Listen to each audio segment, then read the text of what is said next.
ঐকমত্য প্রতিষ্ঠিত হয়েছে সেটা হচ্ছে প্রধানমন্ত্রীর মেয়াদ। সকল রাজনৈতিক দল বিভিন্নভাবে আলাপ আলোচনার পরে এই ঐকমত্যে উপনীত হয়েছিলেন যে প্রধানমন্ত্রীর মেয়াদ সর্বোচ্চ 10 বছরে সীমিত করা। এ বিষয়ে এখন রাজনৈতিক দলগুলো সমস্ত বিবেচনা পাশে রেখে একমত হয়েছে যে একজন ব্যক্তি প্রধানমন্ত্রী পদে যত মেয়াদ বা যত বারই হোক সর্বোচ্চ 10 বছর থাকতে পারবেন। এই জন্য সংবিধানের সংশ্লিষ্ট অনুচ্ছেদ সমূহের প্রয়োজনীয় সংশোধনী করা হবে। এরপরে আমরা আজকে যে বিষয় নিয়ে আলোচনা অব্যাহত আছে সেটি হচ্ছে সংসদে নারী প্রতিনিধিত্ব। সংসদে নারী প্রতিনিধিত্বের ব্যাপারে আগে একাধিক দিন আলোচনা হয়েছে। সামগ্রিকভাবে আমরা যেটা লক্ষ্য করেছি যে সংসদে নারীদের প্রতিনিধিত্ব বৃদ্ধি করার ব্যাপারে রাজনৈতিক দলগুলোর মধ্যে ঐকমত্য আছে এবং তার একটি প্রক্রিয়া পদ্ধতি আমাদের খুঁজে বের করতে হবে। সংবিধান সংস্কার কমিশনের পক্ষ থেকে একটি প্রস্তাব ছিল এবং নির্বাচন ব্যবস্থা সংস্কার কমিশনের পক্ষ থেকেও প্রস্তাব ছিল। আলোচনার টেবিলে অন্যান্য প্রস্তাব এসেছিল এবং তারই ভিত্তিতে একটি সংশোধিত প্রস্তাব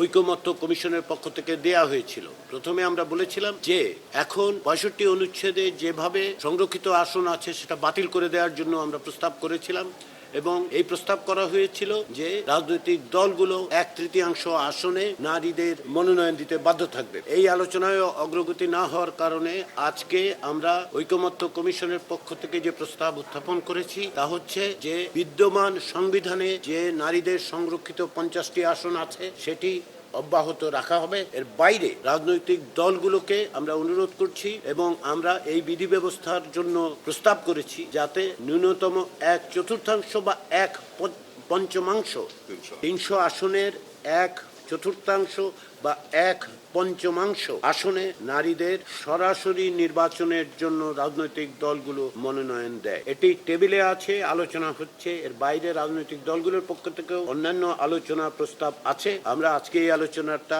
অব্যাহত রাখছি। আমরা আশা করছি আজকে সম্ভবত, এটা আমি বারবার বলি যে আমরা আশা করি রাজনৈতিক দলগুলোর সাথে আমরা এক জায়গায় আসতে পারবো, রাজনৈতিক দলগুলো ঐক্যমত্য প্রতিষ্ঠা করতে পারবে। এখন পর্যন্ত আজকে দিনে যে দুটো বিষয় ঐক্যমত্য হয়েছে সেটাকে আমি বড় ধরনের অগ্রগতি মনে করি। কমিশন এটাকে বড় ধরনের অগ্রগতি মনে করে। এর একটি হচ্ছে প্রধানমন্ত্রীর মেয়াদের ব্যাপারে কোন রকম শর্তহীনভাবে সকলের একত্র হওয়া। দ্বিতীয় হচ্ছে যে একটি পুলিশ কমিশন প্রতিষ্ঠা করা, একটি স্বাধীন পুলিশ কমিশন যাতে জবাবদিহিতা নিশ্চিত করবে। আমরা আশা করছি আজকে তৃতীয় বিষয়টিতেও আমরা একমত হতে পারবো এবং সেটি করতে পারলে আমরা আগামী দিনগুলোতে অন্যান্য বিষয়গুলো নিয়ে আলোচনা করব।